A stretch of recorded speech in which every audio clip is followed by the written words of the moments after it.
Orang sepertimu mana punya uang? Ini rumah sakit mewah, bukan puskesmas gratis. Pergi saja berobat ke tempat lain. Seorang kakek miskin mengayuh sepeda tuanya, membonceng cucunya yang sakit melintasi jalan berliku kehidupan. Ia tak tahu bahwa di depannya terbentang tatapan merendahkan, kata-kata pedas, dan ujian yang akan menguji harga dirinya.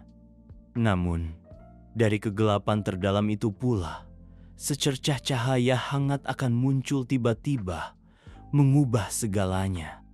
Sebelum kita menyelami kisahnya, jangan lupa klik tombol suka dan berlangganan kanal ini untuk mendapatkan lebih banyak kisah inspiratif dan humanis seperti ini.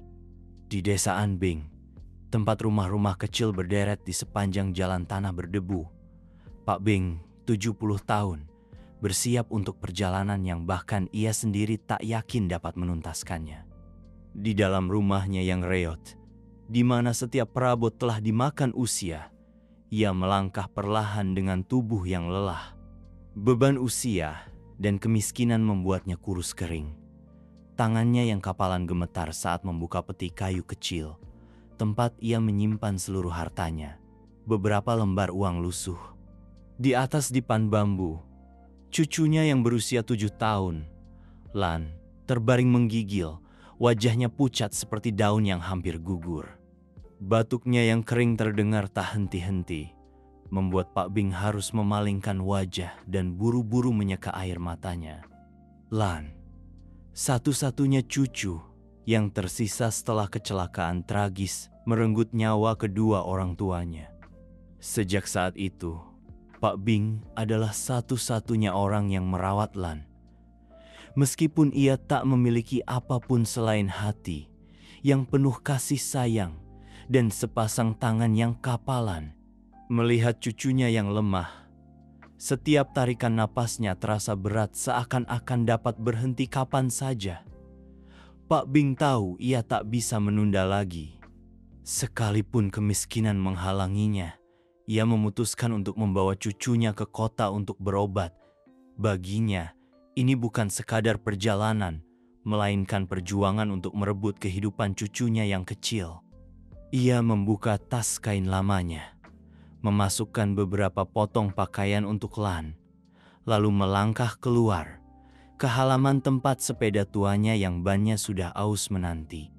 Sepeda ini bukan hanya alat transportasi, melainkan juga satu-satunya teman seperjalanannya selama hari-hari yang penuh perjuangan. Ia mendudukkan Lan di boncengan, tangannya yang kurus dengan lembut memeluk cucunya, sementara matanya menatap lurus ke jalan panjang di depannya, jauh dan penuh ketidakpastian.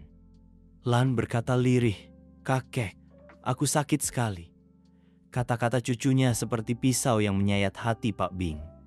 Ia hanya mengeratkan genggamannya pada setang, tak mampu berkata apa-apa selain membungkukkan tubuhnya untuk melindungi cucunya dari angin. Angin pagi yang dingin membuat bahunya menggigil, namun tatapannya tetap teguh. Ia berkata dalam hati, "Aku hanya perlu sampai di kota, hanya perlu menemukan tempat di mana seseorang akan menolong cucuku." Keduanya meninggalkan desa. Di belakang mereka, matahari perlahan terbit, menyinari jalan tanah yang berdebu dengan sinar pertamanya.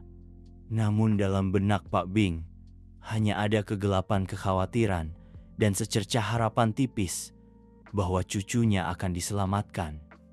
Matahari telah terbit, menebarkan sinar lemahnya di jalan tanah yang berdebu. Pak Bing terus mengayuh sepedanya, setiap putaran roda selambat usianya dan tenaganya. Sepeda tua itu berderit setiap kali ia mengayuh, tetapi ia tak membiarkan dirinya berhenti. Matanya tertuju ke depan, ke arah jalan panjang yang membentang hingga ke kota yang jauh. Lan duduk di boncengan, kepalanya bersandar di punggung kakeknya. Napasnya lemah, tetapi matanya tetap berusaha terbuka, memandangi sawah-sawah di sepanjang jalan. Ia tersenyum ketika melihat beberapa kerbau sedang merumput di tepi sawah. Pak Bing menoleh, melihat senyum lemah cucunya. Hatinya terasa perih. Ia berkata dalam hati, "Aku harus sampai di rumah sakit sebelum terlambat. Lan pasti akan sembuh." Di tengah perjalanan, Pak Bing berhenti di sebuah warung bubur kecil di pinggir jalan. Plangnya bertuliskan sederhana, "Warung Bubur Kampung." Ia dengan hati-hati memarkir sepedanya, lalu menggendong Lan masuk. Warung itu sepi, hanya ada beberapa pengunjung. Ia memesan semangkuk bubur untuk cucunya, merogoh sakunya, dan mengeluarkan beberapa lembar uang lusuh. Saat menyodorkan mangkuk bubur, tangannya gemetar. Lan makan perlahan. Setiap suap bubur adalah sedikit tenaga yang Pak Bing kumpulkan untuk cucunya dalam perjalanan panjang mereka. Penjual bubur, seorang wanita paruh baya, memandang keduanya dengan tatapan iba. Ia bertanya pelan, "Kakek mau kemana pagi-pagi begini?" Pak Bing hanya tersenyum kecut. "Ke kota untuk berobat. Cucu saya sakit parah. Saya tidak bisa membiarkannya seperti ini terus." Setelah makan, ia kembali menggendong Lan ke atas sepeda. Wanita itu memandang mereka pergi. Hatinya dipenuhi rasa iba. Keduanya melanjutkan perjalanan. Jalan menuju kota mulai ramai. Suara klakson bersahut-sahutan. Sepeda motor melesat di samping mereka. Berbeda dengan keramaian kota, sepeda tua Pak Bin tampak lambat dan tersesat di antara arus orang yang terburu-buru. Beberapa orang yang lewat melirik kakek dan cucunya. Ada yang penasaran, ada yang menggelengkan kepala dengan iba, tetapi kebanyakan hanya menatap dengan acuh tak acuh. Pak Bing merasa cucunya mulai lelah. Ia berhenti di bawah pohon rindang, mengambil botol air kecil dan memberikannya kepada Lan. Tangannya yang kurus gemetar saat menyentuh dahi cucunya. Lan demam, keringat membasahi dahinya, tetapi ia tetap berusaha untuk tidak menangis. Ketika mendekati rumah sakit Tam, Pak Bing mulai mencari pintu masuk utama. Rumah sakit itu tampak megah dan modern dengan bangunan-bangunan berkilau dan halaman yang luas. Namun kemewahan itu tidak membuatnya tenang, justru membuatnya semakin cemas. Ia berhenti dan bertanya kepada Satpam, Min, seorang pria muda berwajah dingin yang berdiri, menjaga gerbang. "Bapak mau berobat?" tanya Min dengan nada ketus. "Iya. Cucu saya sakit, saya perlu bertemu dokter." Satpam itu menatap Pak Bing dari atas sampai bawah. Matanya berhenti di sepeda tua dan pakaian lusuhnya. Ia melambaikan tangan, "Lewat pintu lain. Ini pintu masuk untuk mobil. Bapak lewat sana saja." Pak Bing segera berterima kasih, mengayuh sepedanya perlahan memutar menuju pintu samping. Namun sesampainya di sana, ia kembali diarahkan oleh satpam lain ke pintu yang berbeda lagi. Kelelahan tampak jelas di wajahnya, tetapi ia tidak ingin merepotkan orang lain. Ia hanya berkata lembut kepada Lan, "Sabar ya nak, sebentar lagi sampai." Keduanya akhirnya sampai di area pendaftaran.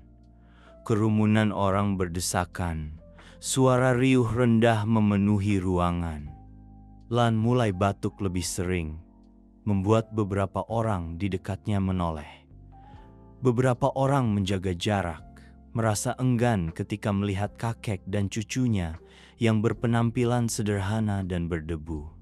Di area pendaftaran yang penuh sesak, Pak Bing mendudukkan cucunya di kursi kecil sambil berusaha menahan rasa lelah yang terpancar di wajahnya. Suara pengeras suara yang memanggil nama pasien silih berganti. Suara perdebatan terdengar riuh di seluruh ruangan, membuat orang tua sepertinya semakin bingung. Dengan penampilan sederhananya, tangannya yang gemetar memegang erat kartu asuransi lama, ia melihat sekeliling, mencoba mencari cara untuk mencapai loket pendaftaran tanpa mengganggu siapapun. Ketika tiba gilirannya, ia perlahan melangkah maju.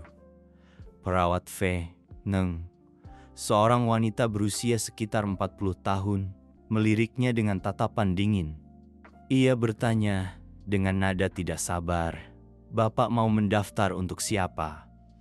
Pak Bing menunduk dan menjawab pelan, "Untuk cucu saya. Dia sakit parah, tolong bantu saya bertemu dokter." Perawat Feng memandang Lan. Matanya tertuju pada wajah pucat anak itu, lalu turun ke kartu asuransi yang disodorkan Pak Bin. Ia terdiam sejenak, lalu suaranya tiba-tiba meninggi. "Kartu ini sudah lama kedaluarsa. Bapak tahu berapa biaya berobat di sini. Kalau tidak ada asuransi, siapkan uang tunai." Kata-kata pedasnya seperti air dingin yang disiramkan ke harga diri Pak Bin. Ia tergagap, menggenggam erat kartu di tangannya. Suaranya memohon, "Saya tidak tahu, tapi cucu saya sakit parah. Saya mohon, berapapun biayanya saya akan berusaha." Tawa sinis terdengar dari belakang. Pak Hang, seorang pria paruh baya berpenampilan mewah, sedang duduk menunggu giliran berobat di dekat situ. Ia tertawa mengejek, suaranya penuh sarkasme. "Orang sepertimu mana punya uang? Ini rumah sakit mewah, bukan puskesmas gratis. Pergi saja berobat ke tempat lain." Bisik-bisik mulai terdengar. Tatapan semua orang tertuju pada Pak Bing dan cucunya. Beberapa orang memandangnya dengan tatapan menghina, yang lain hanya menggelengkan kepala dengan prihatin. Batuk Lan tiba-tiba terdengar, semakin kencang dan berkepanjangan, memecah keheningan yang mencekam di ruangan itu. Pak Bing menunduk meminta maaf, mencoba menggendong cucunya keluar dari area pendaftaran. Namun, bisik-bisik masih terdengar di belakangnya. Setiap kata menusuk harga dirinya. Kenapa orang seperti ini bisa masuk ke sini? Penampilannya menyedihkan. Pasti tidak punya cukup uang untuk membayar. Sesampainya di koridor, Pak Bin mendudukkan Lan di bangku panjang. Wajah anak itu memerah karena batuk, butiran keringat mengalir di dahinya. Pak Bing mengeluarkan sapu tangan kecil dari sakunya, dengan lembut menyeka keringat cucunya. Suaranya gemetar, ia menghibur pelan, "Bersabarlah, nak. Kakek akan mencari cara, akan ada orang yang membantu kita." Namun dalam hatinya, rasa putus asa semakin besar. Ia bertanya-tanya apakah ia telah melakukan kesalahan dengan membawa cucunya ke sini. Melihat pintu ruang periksa yang jauh, ia merasa kecil dan tersesat di tempat di mana kemiskinan sepertinya tidak diperbolehkan hadir. Orang-orang yang lalu lalang memandangnya dengan acuh tak acuh. Ada yang memalingkan muka, ada yang menghindar, bahkan tidak ada yang bertanya tentang keadaan mereka. Di tengah ketidakpedulian itu, Lan kembali batuk lebih kencang. Batuknya ang berkepanjangan membuat tubuh kecilnya gemetar. Pak Bing buru-buru memeluk cucunya. Tangannya yang kurus memeluk erat seakan ingin melindungi cucunya dari kata-kata pedas yang baru saja ia dengar. Duduk diam di sudut koridor, Pak Bing berusaha menahan tangis, tetapi matanya sudah memerah. Sejak orang tua Lan meninggal, ia selalu berkata pada dirinya sendiri untuk tetap kuat demi cucunya. Namun saat ini, ia tidak bisa menyembunyikan kelemahannya. Seorang pria tua, seorang kakek yang seumur hidupnya tidak pernah meminta apapun dari siapapun, kini tidak tahu harus berbuat apa selain berharap ada orang baik yang muncul. Waktu berlalu lambat, tetapi bagi Pak Bing, setiap menit yang ia habiskan di sini adalah siksaan. Ia memandang Lan yang tertidur di bahunya, napasnya selemah api kecil yang hampir padam. Dalam benaknya terngiang pertanyaan, apa salahku? Mengapa orang miskin harus diperlakukan tidak adil seperti ini? adakah orang di luar sana yang akan membantuku? Di tengah pikirannya yang kacau, Pak Bing tiba-tiba mendengar suara lembut di dekatnya. "Kakek, apakah kakek butuh bantuan?" Ia mengangkat kepalanya, secercah harapan muncul di matanya. Seorang wanita berpenampilan anggun dan bermata teduh berdiri di hadapannya. Suara lembut itu terdengar di tengah hiruk-pikuk koridor. "Kakek, apakah kakek butuh bantuan?" Pak Bing mengangkat kepalanya, mata lelahnya menatap ke arah sumber suara. Di hadapannya berdiri Butrang, seorang wanita parubaya berpenampilan anggun. Tatapannya tidak mengandung penghinaan atau penolakan seperti orang lain, melainkan perhatian yang tulus.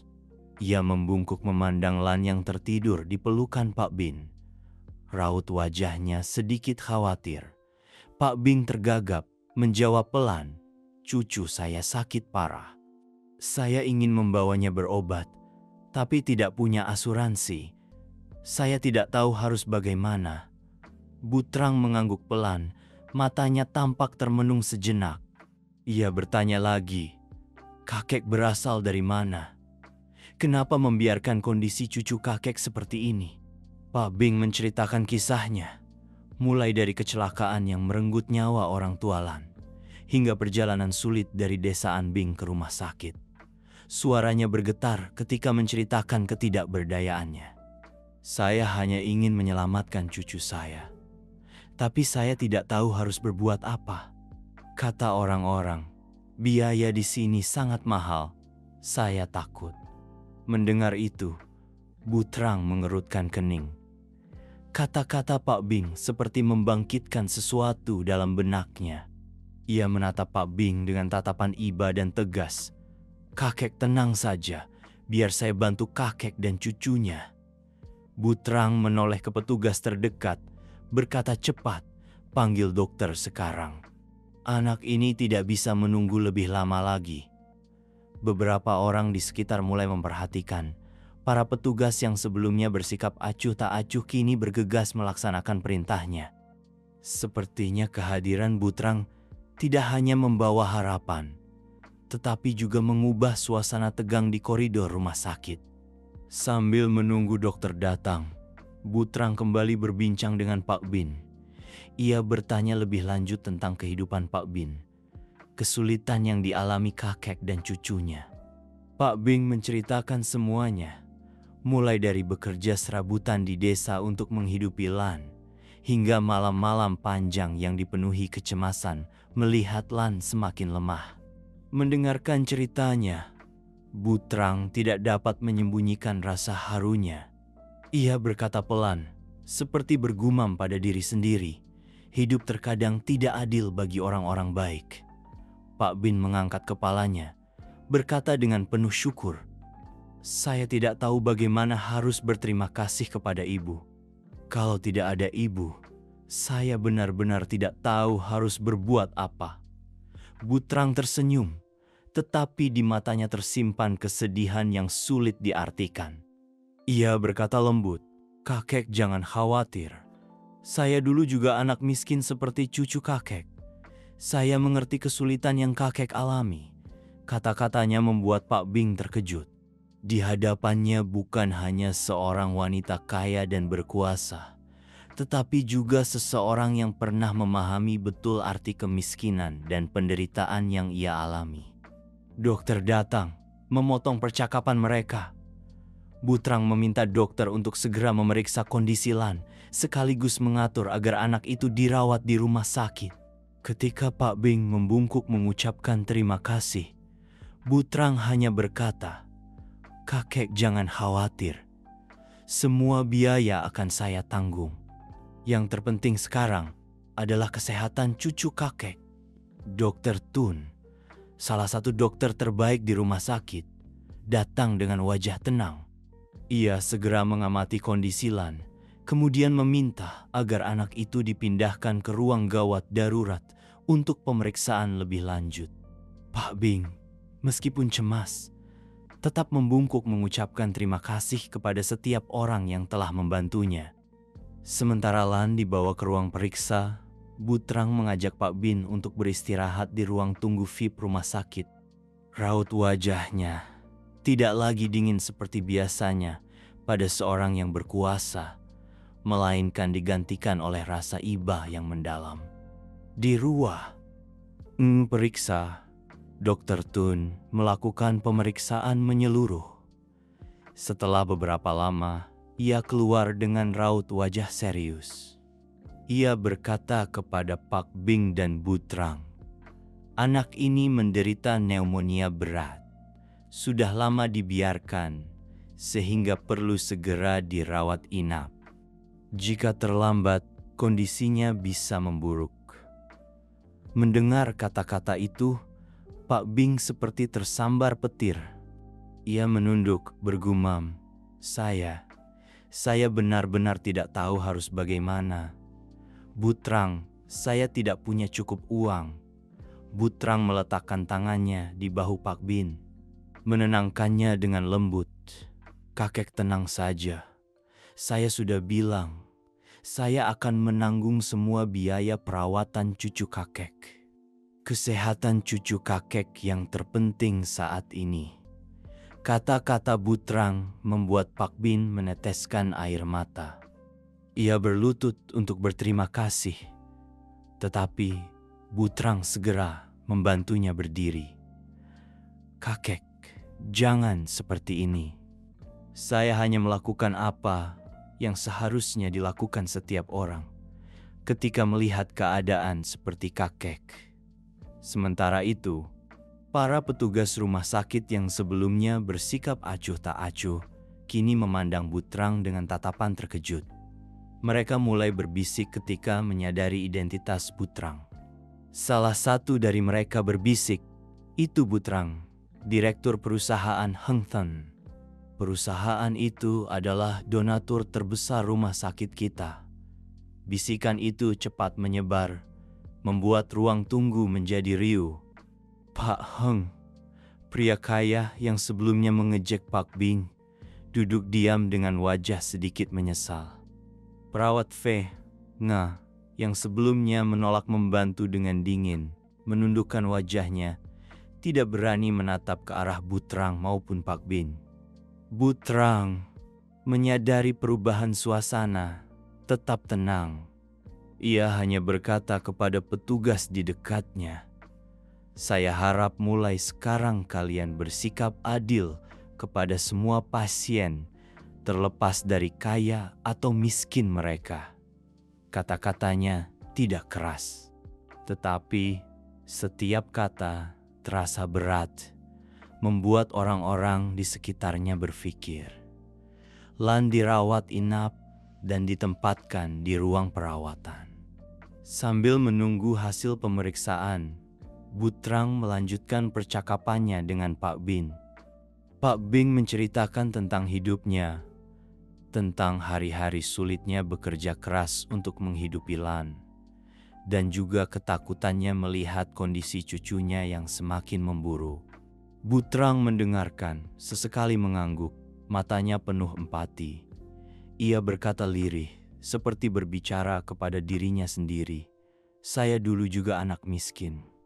Saya beruntung pernah dibantu seseorang ketika keluarga saya tidak punya apa-apa. Hari ini, saya hanya ingin membalas kebaikan yang pernah saya terima dari kehidupan." Kata-kata Butrang membuat Pak Bing tertegun. Di hadapannya bukan hanya seorang wanita kaya, tetapi juga seseorang yang benar-benar memahami penderitaan akibat kemiskinan. Ia menundukkan kepalanya, air mata mengalir deras. "Saya sungguh berterima kasih kepada ibu. Tanpa ibu, entah apa yang akan terjadi pada cucu saya." Butrang hanya tersenyum.